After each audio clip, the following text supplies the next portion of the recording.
One of the big announcements when Starfield first had its release date was that there will also be modding support.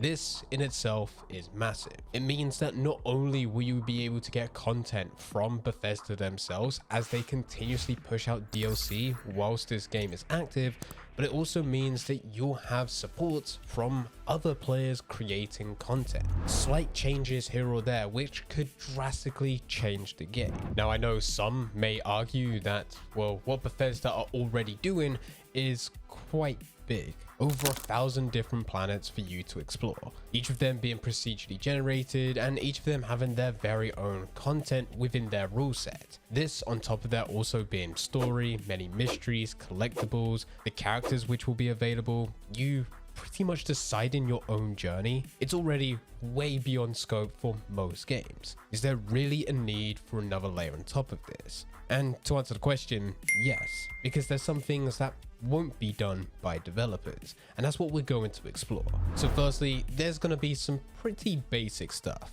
This comes from those where modding really is just a passion.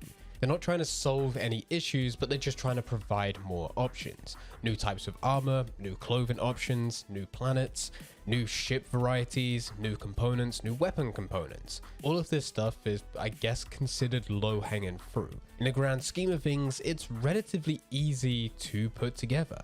And in itself, it doesn't really solve any major issues, but it does provide more choice to you as the player, for you to express yourself however you want, for you to visit new planets, which is not part of what Bethesda have created, but something completely different. And maybe there's even chances for you to have a planet creation mod in itself where you're able to change these variables. It's small stuff, but it's stuff that you would be able to change. Where things really get interesting is when we take it to the next level. This is where we can start seeing different types of content, maybe bespoke quests and NPCs, new mission types, or even slight iterations of missions that are already part of the game, just expanded upon. There may be a part of the game that you really enjoy. Let's say, for example, it's combat. You love the combat scenarios that are in play.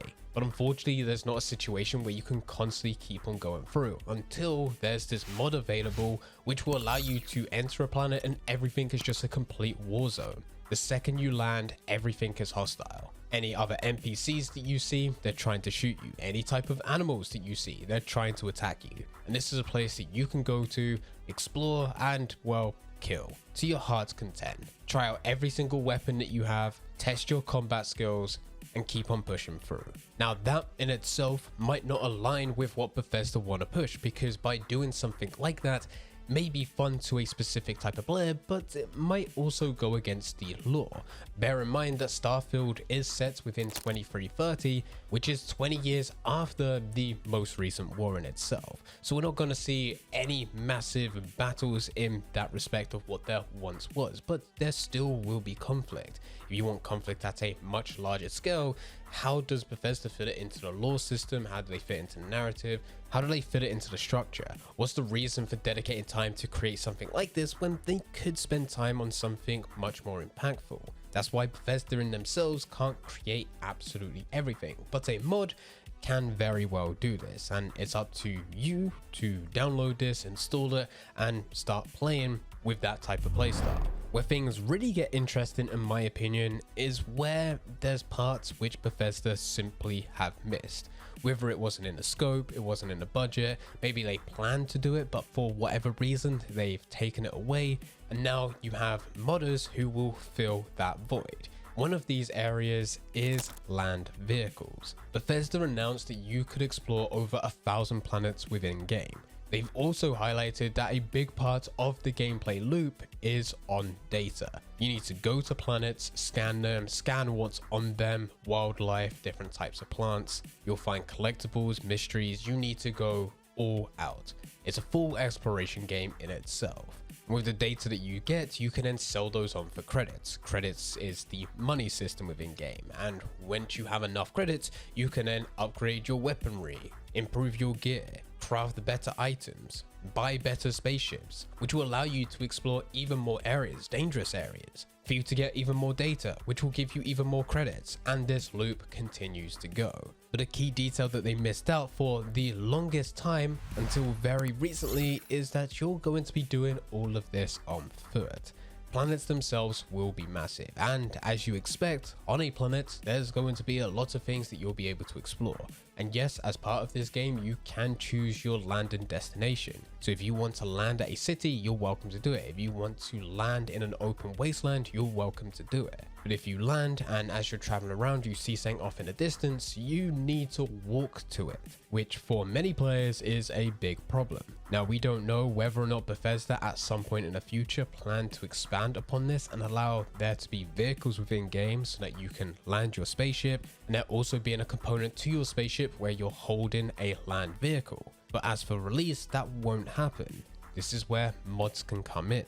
Let's say that there is a land vehicle mod you'll be able to download, install, and that way once you do get on a planet, you're able to use various vehicles to get from point A to point B, making your journey a lot quicker, so that you can actually focus on the points that you want to focus on rather than going through every single step until you get to that destination. This is likely to be one of the very first big mods to be part of Starfield, something that I already know loads of people are looking to put together.